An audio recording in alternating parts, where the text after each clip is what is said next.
Mexico City, October 16, 1968. The air was still. The stadium lights burned bright against the night sky. Two men stood barefoot on the Olympic podium, heads bowed, fists raised.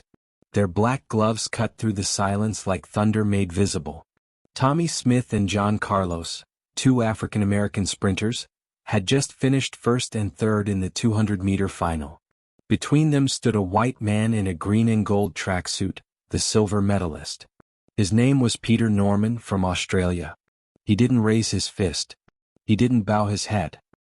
He simply stood still, wearing a small badge on his chest that read, Olympic Project for Human Rights. It was small, almost invisible. But it was enough to change his life forever. The image became one of the most powerful photographs in human history, the Black Power salute, captured at the height of the civil rights struggle. But what most people forget is that there were three men on that podium. And the third one, the quiet one, paid the highest price. For Tommie Smith and John Carlos, the gesture was a cry for justice, against racism, segregation, and inequality in America. For Peter Norman it was something else, a moment of conscience. He wasn't black. He wasn't American. But he understood what it meant to stand beside those who refused to stay silent. He didn't raise his hand, but he stood his ground. And that, too, was rebellion. Peter Norman was born in Melbourne, Australia in 1942, the son of a butcher, raised in a working-class family where faith and fairness were the cornerstones of life. He grew up running through the streets, always the fastest kid in school, driven not by ego but by joy. By the early 1960s, he had become one of Australia's top sprinters. Fast, humble, disciplined. He wasn't a political man.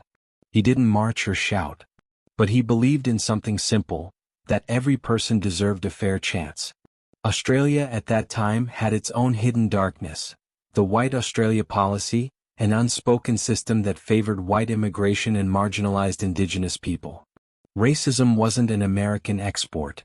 It lived quietly in Norman's homeland too.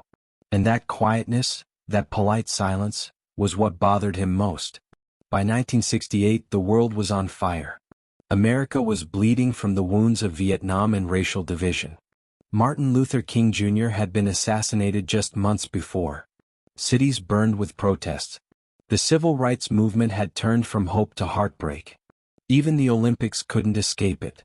In the United States, a group of black athletes, scholars, and activists had formed the Olympic Project for Human Rights, the OPHR. Its goal was to expose racism in sports and society, to use the Olympic stage as a platform for change. They debated boycotting the Games entirely. But in the end, many decided to compete, not to win but to protest. Tommie Smith, the world record holder, and John Carlos, the fiery sprinter from Harlem, planned something audacious. If they made the podium, they would make a statement the world couldn't ignore. On October 16 they did exactly that. Smith won gold in 19.83 seconds, a new world record. Carlos finished third, his head high. And between them stood Peter Norman, the quiet man from Australia, who had just run the race of his life in 20.06 seconds, still an Australian record today. As they walked toward the podium, Smith and Carlos told Norman their plan. They would go barefoot to represent poverty. They would wear black gloves, one each, to symbolize unity and power. They would bow their heads for those without a voice. And Norman listened. He didn't try to stop them. He didn't walk away. Instead, he said 6 words that neither of them ever forgot. I'll stand with you. They were surprised. No white athlete had ever openly supported them before. Not in that moment, not on that stage. So Carlos asked, "Do you believe in human rights?" Norman nodded. "I believe in God. I believe in equality." He asked where he could get one of those OPHR badges. When he couldn't find one, an American rower, Paul Hoffman, handed him his. Norman pinned it to his chest. It was a small gesture, but in 1968, it meant everything. As the anthem began, the world froze. 2 fists rose into the air. A white man stood between them, silent and steady.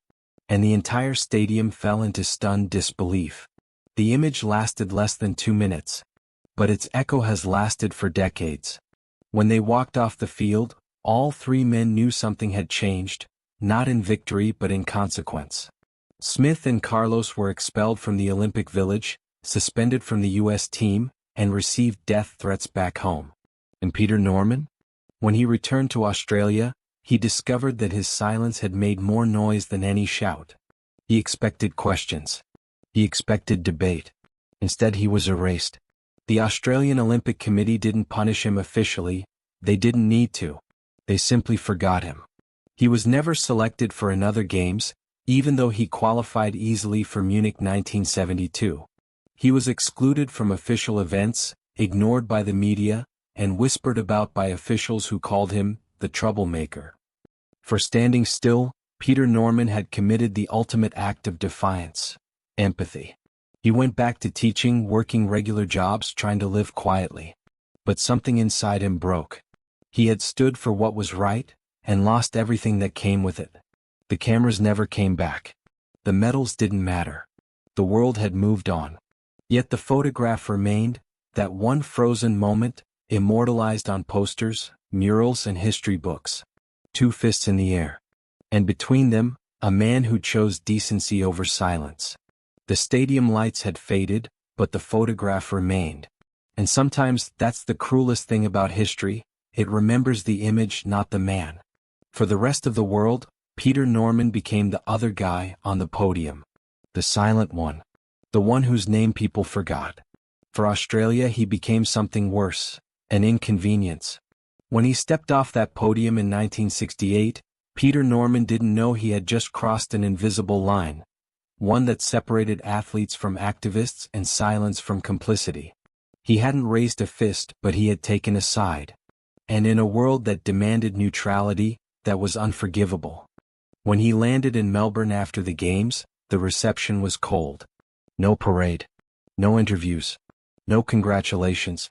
His name was absent from newspapers that had once celebrated his speed. Australia wanted a hero, not a conscience.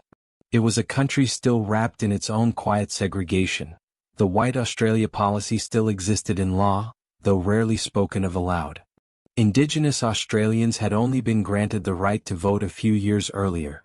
The idea of an Australian athlete openly supporting Black Americans, and by extension racial equality, was political poison. Norman's federation called him unreliable. Sponsors distanced themselves. When he qualified for Munich 1972 with times well within the top international standard, he wasn't selected. The official excuse was team balance. But everyone knew the truth. He had stood beside the wrong men at the wrong time. Peter Norman didn't complain publicly. He wasn't built for outrage. He went back to teaching, coaching, trying to live quietly. But quietness has a weight of its own. He once said, "I didn't think I was making a statement. I thought I was standing up for humanity." But humanity, it seemed, had no place in sport. His name vanished from Australian Olympic circles. He wasn't invited to ceremonies or reunions. Even when anniversaries of the 1968 Games came around, his story was edited out, like a shadow removed from a photograph. He became a ghost in his own country. The years rolled by. The 1970s became the 1980s. The civil rights era faded into memory. Smith and Carlos became legends, invited to speak at universities, honored for their courage, their gesture transformed from outrage to icon. And Norman watched from afar, proud of them, but invisible. He lived modestly, worked odd jobs, coached young athletes in his spare time. He had a family, children who adored him, but the quiet ate away at him. The silence of erasure is its own kind of punishment. In the late 1980s, he injured his Achilles tendon, a brutal blow for a man who had once defined himself through movement. Running was no longer possible. He turned to teaching, to community work, to faith. But depression began to creep in, slow and suffocating. The medals he had once earned gathered dust in a drawer. The world had moved on to faster times, newer champions. But no record ever erased his. That 20.06 seconds in Mexico City remained, the fastest 200 meters ever run by an Australian. A record that stood untouched for decades. Yet no one spoke of it. By the 1990s, Australia was changing. The country began to confront parts of its past, the treatment of indigenous peoples, the myths of national innocence. But Peter Norman was still nowhere in that conversation. He had become a man history forgot to honor. And yet, to the two men he had shared that podium with, he was unforgettable. Tommie Smith and John Carlos never forgot Peter Norman. They spoke about him often, not as a symbol but as a friend. Peter wasn't a bystander, Smith said. He was a partner in the gesture. Carlos added, without Peter there is no moment. He made it human. They knew what he had risked. They knew he had paid the same price they had, maybe worse. Because in America, their defiance was eventually recognized as courage. In Australia, Norman's solidarity was treated as betrayal. Years later, when journalists began revisiting the story of 1968, they were shocked to discover that the man in the middle had been abandoned by his own nation. Articles appeared. Documentaries resurfaced. Suddenly, the forgotten face between the two raised fists had a story again. When asked how he felt about being ostracized, Norman smiled faintly. I knew what I was doing, he said. And I would do it again. He didn't blame anyone. He didn't rage. He just kept living. But life had its own way of breaking him slowly. The depression deepened. His health began to fail. He turned to painkillers and later alcohol. He withdrew from the world that had already withdrawn from him. There were years when no one knocked on his door. No interviews. No honors. Just silence. And through that silence he carried the memory of that day, the anthem, the crowd, the moment when three men stood for something bigger than themselves. By the early 2000s, time had finally caught up with conscience. The photo from 1968 began circulating again, this time not as scandal but as legend. Younger generations saw it not as rebellion but as truth. And slowly the world began to ask, who was the man in the middle? When the 2000 Olympics came to Sydney, the Games returned to Peter Norman's homeland. It was a chance, the perfect chance, to bring him back, to celebrate him, to finally say, we see you. But Australia didn't. Peter Norman was not invited. He watched the Games from home on television. The man who still held the national sprint record, the man who had stood for justice on the world's greatest stage, wasn't welcome at his own nation's Olympics. When journalists discovered this, they were stunned. They asked the Australian Olympic Committee why. The answer was bureaucratic and hollow. He was not part of the official delegation. But there was another delegation that didn't forget. Tommie Smith and John Carlos were in Sydney, guests of honor. When they learned that Norman hadn't been invited, they were furious. So they did what true brothers do, they found him. They called him, met him, hugged him, and brought him into the spotlight themselves. To the media, to the crowds, to history they said, this man, Peter Norman, is our brother. The three of them stood together again more than 30 years later. Older, slower, but united. The same way they had been that night in Mexico City. For the first time in decades, Peter smiled the way he used to, the smile of a man who had been seen again. He didn't need a medal. He just needed to be remembered. And though his body was failing, his spirit shone with quiet pride. He had carried the burden of decency for a lifetime. And now, finally, the world was catching up. By the time the new millennium arrived, Peter Norman had lived most of his life in the quiet shadows of a single moment. That photograph, that split second of moral clarity, had defined him more than any race, any medal, any record ever could. It had made him a hero to some, a problem to others, and a ghost to many. But ghosts have a way of haunting those who pretend they never existed. After Sydney 2000, something began to shift. Younger generations, those born long after 1968, rediscovered the image. They saw three men on a podium, united not by race or flag but by conscience. And for the first time they saw Peter Norman not as the white man in the middle, but as part of the same story. Students began to ask about him in classrooms. Journalists began to write about him in long, reflective pieces. And slowly, Australia began to confront the question it had avoided for more than 30 years. Why had they punished a man for doing what was right? Peter didn't chase redemption. He never did. He didn't demand apologies or recognition. He simply kept living, quietly, stubbornly, with a grace that seemed almost impossible after everything. He worked as a teacher and a sports administrator. He volunteered for community programs. He spent time with his family. His body was slower now, his hair grayer, but his voice carried that same gentle conviction. He didn't talk about the Olympics often. When people asked, he would smile and say, "It was never about me. It was about what's right." But those close to him knew the silence still hurt. He'd been denied the thing every athlete longs for, to be remembered with pride by the place they called home. In 2005, when Australia celebrated 100 years of participation in the Olympic Games, tributes poured in for legends across generations. But Peter Norman's name wasn't mentioned once. Not a single invitation. Not even a footnote. He watched the ceremony on television from his home in Melbourne. It should have broken him. But instead he laughed. "I guess they're still mad," he said, half smiling, half sighing. That laugh, that small, defiant laugh, was the sound of a man who had made peace with being right too soon. By then his health was declining. Years of stress, painkillers, and depression had taken their toll. He had trouble walking. His heart was weak. But his mind, his conscience, was unshakable. One evening, when a young journalist asked if he regretted wearing the badge that night in 1968, Peter's eyes softened. "No," he said. "Because if I hadn't, I'd still be running from myself." He paused. Then added quietly, "I'd rather finish last for the right reason than first for the wrong one." In 2006, Peter Norman passed away. He was 64 years old. The news barely made headlines in Australia. But halfway across the world, two men stopped what they were doing, boarded planes, and flew to Melbourne. Tommie Smith and John Carlos, his brothers on that podium, came to say goodbye. The funeral was simple, quiet, heartfelt. Friends, family, and a handful of journalists filled the small chapel. And when the moment came to carry the coffin, it wasn't Olympic officials or politicians who stepped forward. It was Tommie Smith and John Carlos. They carried Peter Norman's coffin with the same strength, dignity, and love that he had shown them that night in Mexico City. As they walked slowly down the aisle, the silence was heavy. The sound of their steps echoed like history itself, steady, deliberate, unbroken.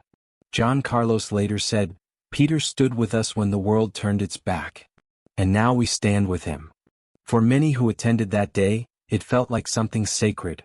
A closing circle of truth that had waited almost 40 years to complete itself. The image that had defined their youth had finally found its ending, not on a podium but in a small Australian church, where three men were finally equals again. Smith, Carlos, and Norman, bound by conscience, not competition. When news of the funeral spread, something stirred in Australia. People who had never heard his story began to read. Those who had forgotten began to remember. It was as if a nation realized too late that it had turned its back on its own moral compass. Peter Norman's name began to appear again, in newspapers, documentaries, classrooms. Students painted murals of the 1968 podium, this time with his name written clearly underneath. Teachers told his story as part of lessons on integrity and courage. The same photograph that once condemned him had become his redemption. In 2012, 6 years after his death, the Australian Parliament did something unprecedented. They passed an official motion of apology to Peter Norman and his family. The statement read, "This House recognizes the extraordinary athletic achievements of Peter Norman and his brave stance for human rights at the 1968 Mexico City Olympics. We apologize for the treatment he received, and we acknowledge the injustice done to him." The motion was passed unanimously. It took 44 years. But the truth, however late, had finally spoken. When the news reached Tommie Smith and John Carlos, they smiled through tears.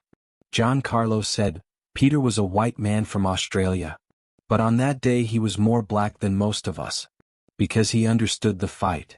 Tommie Smith said, "The medal I won that night was gold.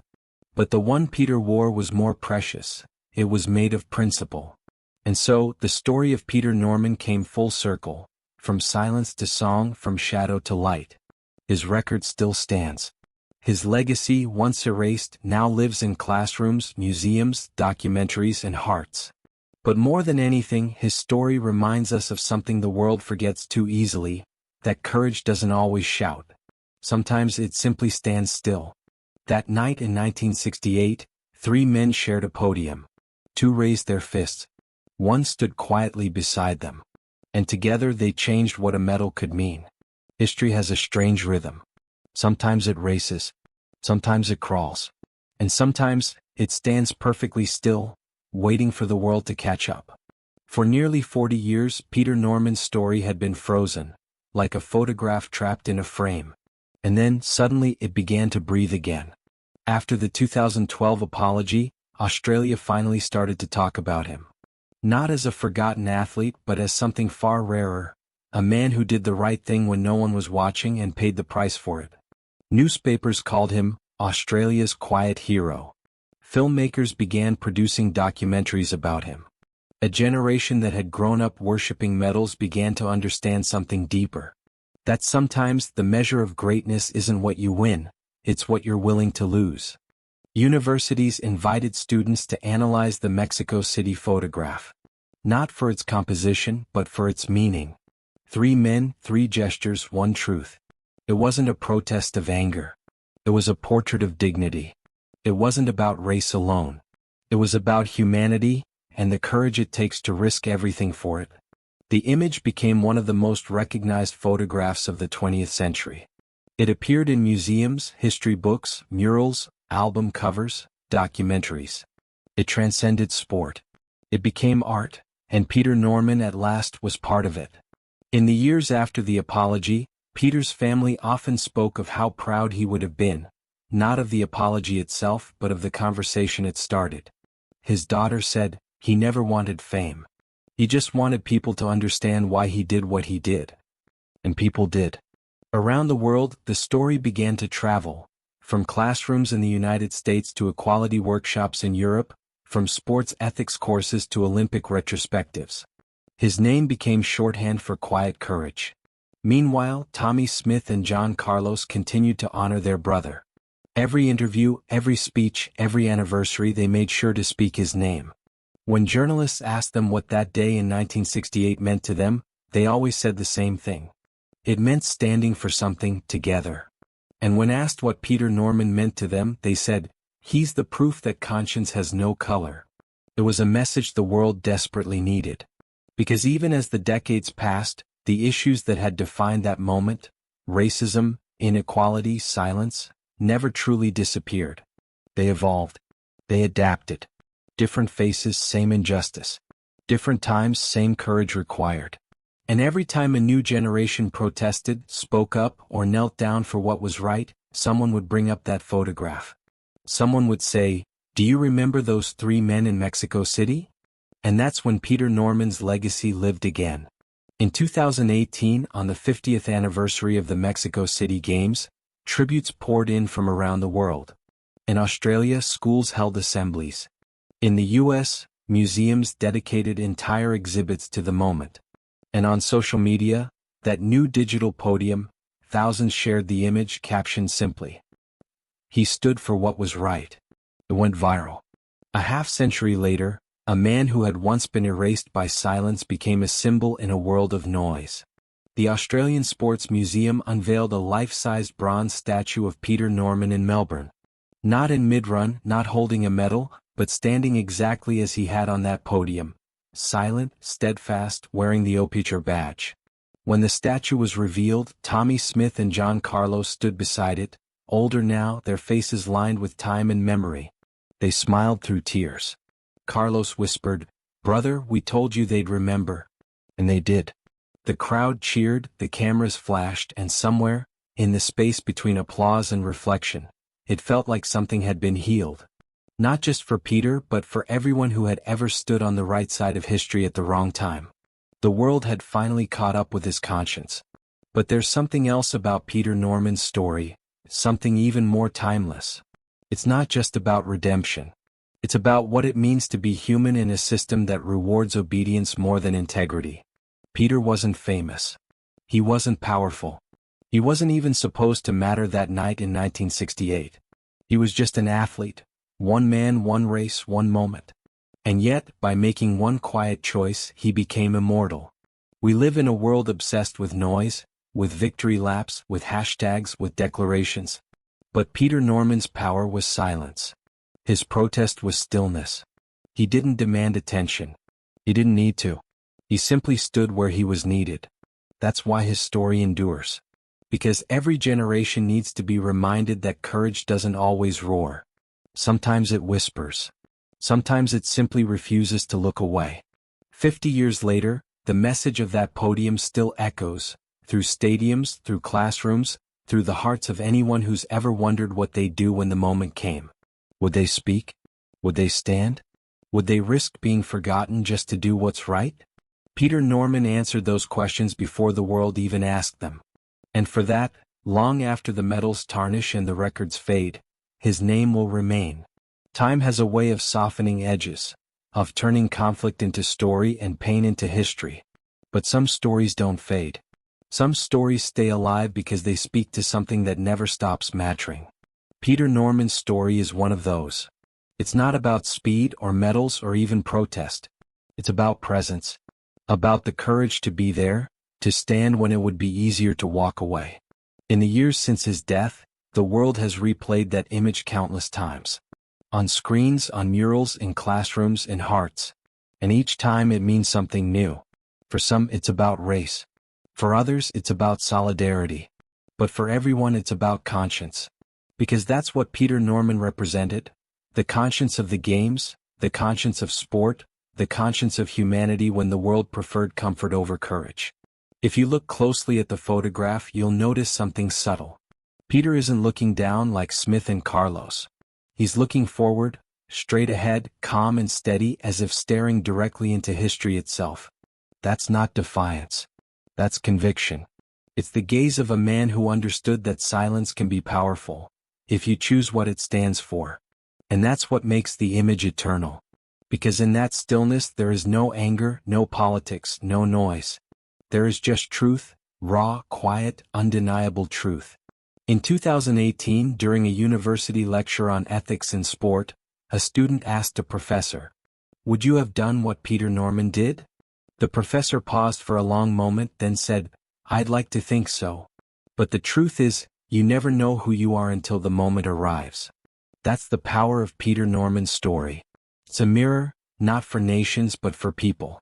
It asks us to look inward and ask, what would I do if the whole world was watching, and I had to choose between silence and justice? And maybe that's why, half a century later, that single photograph still commands silence whenever it appears. It doesn't need sound. It doesn't need movement.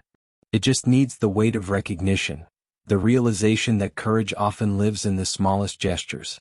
Because real courage isn't loud. It doesn't need applause. It doesn't even need victory. It just needs conviction. The quiet kind that survives when everything else falls away. Peter Norman never asked to be remembered. But he was. Not by the committees, not by the politicians, but by the people, by anyone who's ever stood beside someone suffering and chosen empathy over comfort. He reminds us that solidarity isn't about shouting with the crowd. It's about standing with the lonely. It's about saying without words, "I see you, and I won't look away." The Olympic Games were created to celebrate human greatness, the speed, the strength, the skill. But Peter Norman's greatness wasn't in his legs. It was in his heart. He proved that true victory doesn't happen when you cross a finish line. It happens when you refuse to cross your principles. That's why, long after the gold has faded and the stadiums have crumbled, his story still shines. Because he showed the world that the greatest race of all is the one we run within ourselves. When Tommie Smith and John Carlos look at that photo now, they don't see three athletes. They see three brothers. Three men bound not by medals but by moral courage. And when people look at that same image decades later, they see something even more profound. Proof that humanity still exists, even in the loneliest moments. If you walk through Melbourne today, you can find his statue. He stands there quietly, not running, not posing, not smiling. Just standing like he did that night in 1968. The city moves around him, cars, lights, noise. But he remains still, looking forward. As if reminding everyone who passes that doing what's right doesn't always make you a hero. Sometimes it just makes you human. And that's enough. Because in the end, Peter Norman didn't refuse his gold medal. He redefined what it meant. He turned it from a prize into a principle. From a decoration into a declaration. from something you wear around your neck into something you carry in your soul. And maybe that's what the world needed all along. Not another champion, but a reminder that integrity still matters. So the next time you see that photograph, those two fists raised and that one man standing quietly between them, remember this. He wasn't forgotten. He was waiting. Waiting for the world to become ready to understand what he already knew. That courage isn't black or white. It's simply right. In the end, the world remembers the winners. But sometimes, the truest victories belong to those who simply stood their ground. Peter Norman never raised a fist. He didn't shout. He just stood, still, silent, unbreakable.